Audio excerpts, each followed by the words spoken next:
গালাগালি শিখতে চান তাহলে এই কাকিমাকে একবার দেখে নিন। যদি নতুন নতুন গালাগালি শিখতে হয় তাহলে এই কাকিমাকে ফলো করুন, অনেক গালাগালি শিখতে পারবেন। কাকিমা একটা নিরামিষ গালাগালি দাও। নিরামিষ গালাগালি ঠিক আছে, চলো। শুক্তো চুলা, পটল মারানি।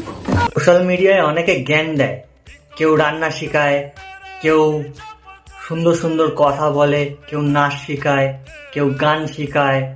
আর এই কাকিমা আমাদের গালাগালি শেখাচ্ছে, মানে এত ভয়ানক ভয়ানক গালাগালি, মানে শুনলেই কান থেকে ধোঁয়া বেরাচ্ছে।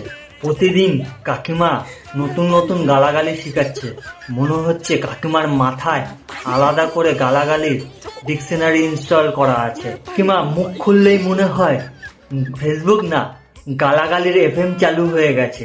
সরকারের কাছে আমার অনুরোধ যে এই কাকিমাকে আমাদের পরের জেনারেশন যাতে ভালোভাবে গালাগালি শিখতে পারে তার জন্য একটা ভালো কোচিং সেন্টার খুলে দেওয়া উচিত, যাতে পরের জেনারেশন ভালো করে গালাগালি শিখতে পারে।